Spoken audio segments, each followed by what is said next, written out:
Hello, I'm Darlene Marshall. I write award-winning historical romance, mostly about pirates, privateers, smugglers, and the occasional possum.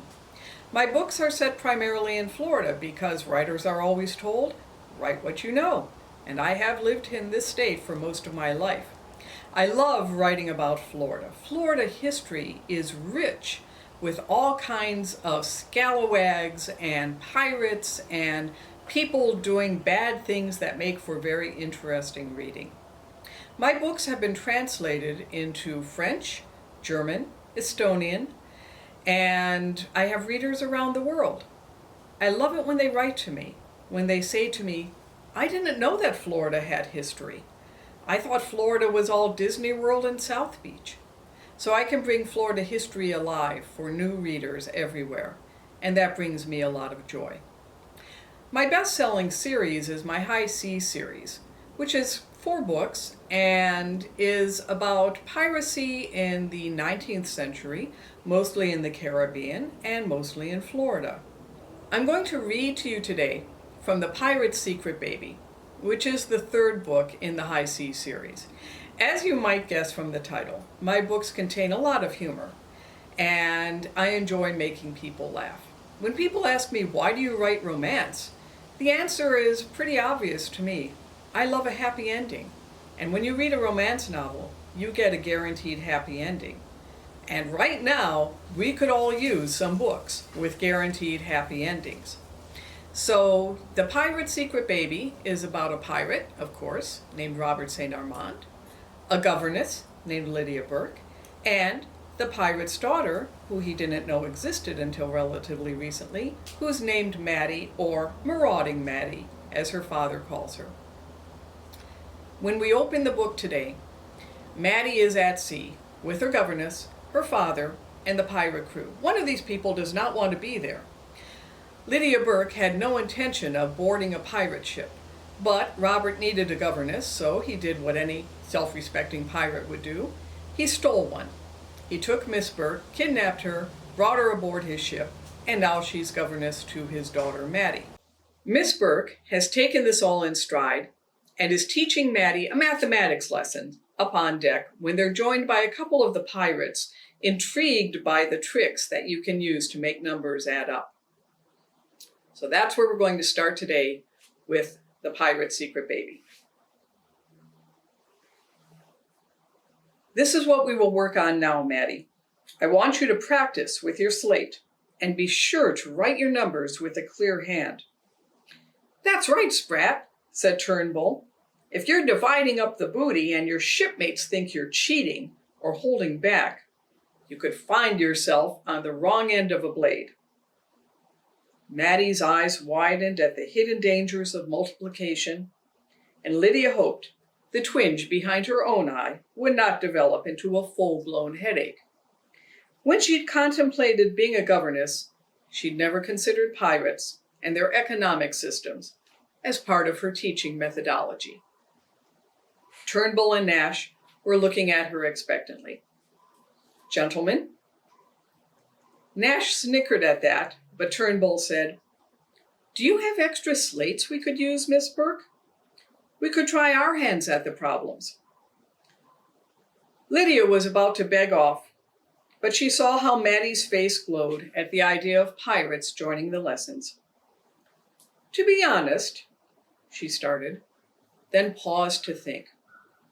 Mr. Nash, Mr. Turnbull, you must understand that I do not teach unless I am compensated for my labors. Nash looked at Turnbull, who said, She wants her share. Well, that's only right, Nash nodded. So what do teachers get? Gold? Jewels? I've got a good Spanish dagger I'd be willing to trade for lessons. And I have a mummified head from the Sandwich Islands. You could have that, ma'am, Turnbull said. Take the head. It's disgusting, Maddie enthused. It sounds disgusting, but thank you, no. What I want, gentlemen, is for you to join me at a tea party to be held at a future date. Nash looked at Turnbull, who said, I reckon we'd have to drink tea. Thought so. Nash said gloomily. But if that's what it takes, I'll do it. He spat into his hand, then held it out to Lydia. Shake on it, and it's a bargain, Miss Burke. Lydia gamely took Nash's hand, promising herself she could scrub it later. She glanced over at Maddie, who wore an odd expression, and Lydia allowed herself a satisfied smile. If you gentlemen will wait here with Maddie, I'll fetch some slates. Lydia was about to push herself to her feet when a firm hand beneath her elbow effortlessly hoisted her up. Nash and Turnbull jumped to their own feet in the captain's presence, as did the youngest crew member.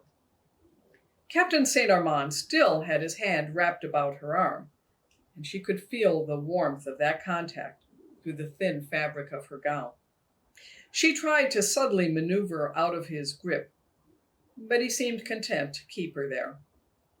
Standing so close to him, she reflexively inhaled, and she was glad he steadied her.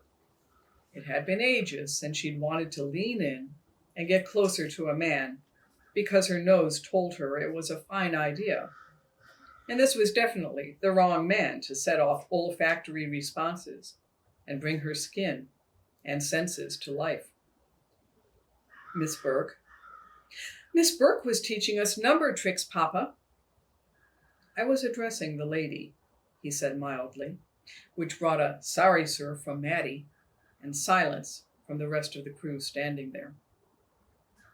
We were having lessons, Captain, Lydia said. These two weren't a distraction? On the contrary, it is a pleasure to teach eager pupils of any age. I would let you teach me a thing or two, Miss Burke, he murmured close to her ear. She ignored this and continued.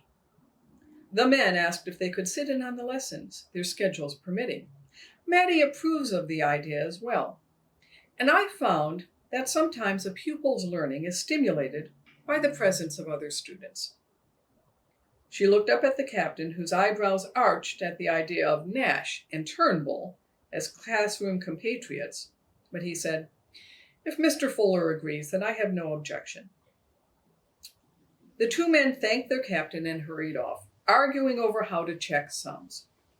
This discussion involved allusions to Turnbull's parentage and Nash's hygiene, so Lydia was relieved when they took themselves off. Somewhat relieved. She still had Captain St. Armand standing too close to her, crowding her, and intruding in her breathing space.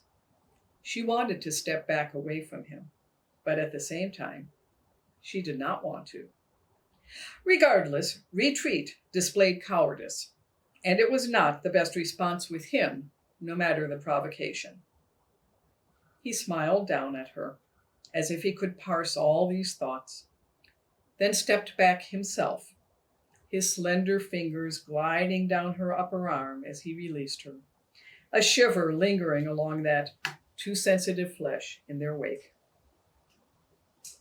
I came to alert you ladies it is time for luncheon. May I escort you below? He cocked an arm, but offered it to Maddie rather than to Lydia. The girl giggled and took her father's hand. You are too tall for me to hold your arm, Papa. This is a better fit. As you say, marauding Maddie. And this way, your knife hand is free. They both turned at the garbled noise that worked its way out of Lydia's throat. Never mind, she muttered, following behind as father and daughter went below. So that's a selection from The Pirate's Secret Baby, which is part of my High Seas series of historical romance. Many of my books, as I mentioned, are set in Florida, which makes me especially glad to be here today at the Sunshine Book Festival. And I thank you for your time and for joining us. I'm Darlene Marshall. Goodbye.